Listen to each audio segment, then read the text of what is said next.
These are the words of the covenant which Yahweh commanded Moses to cut with the sons of Israel in the land of Moab, besides the covenant which he had cut with them at Horeb.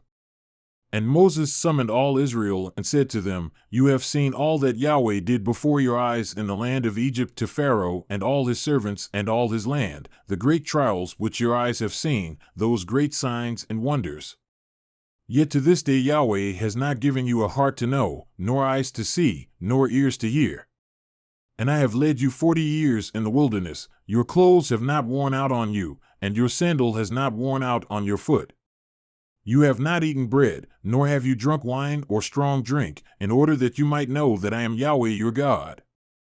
Then you came to this place, and Sihon the king of Heshbon and Og the king of Bashan came out to meet us for battle, but we struck them down, and we took their land and gave it as an inheritance to the Reubenites, the Gadites, and the half-tribe of the Manassites.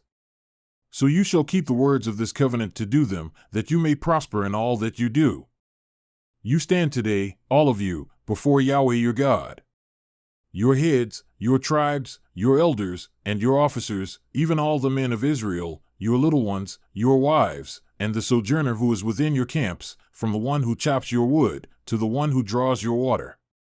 That you may enter into the covenant with Yahweh your God and into his oath, which Yahweh your God is cutting with you today, in order that he may establish you today as his people and that he may be your God, just as he spoke to you and as he swore to your fathers, to Abraham, to Isaac, and to Jacob.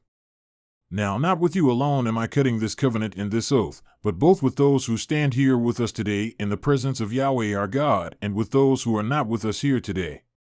For you know how we lived in the land of Egypt, and how we came through the midst of the nations through which you passed. Moreover, you have seen their detestable things and their idols of wood, stone, silver, and gold, which they had with them.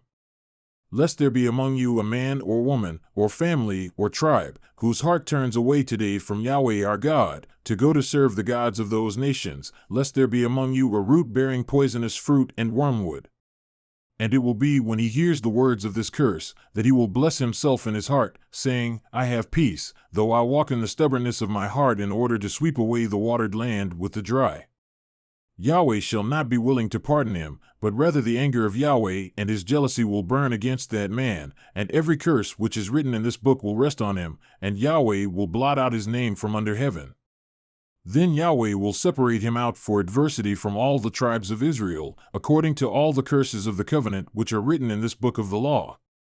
And the generation to come, your sons who rise up after you and the foreigner who comes from a distant land, shall see the plagues of the land and the diseases with which Yahweh has afflicted it, and they will say, All its land is brimstone and salt, a burning waste, unsown and nothing sprouting, and no grass grows in it, like the overthrow of Sodom and Gomorrah, Admah and Zeboim, which Yahweh overthrew in his anger and in his wrath.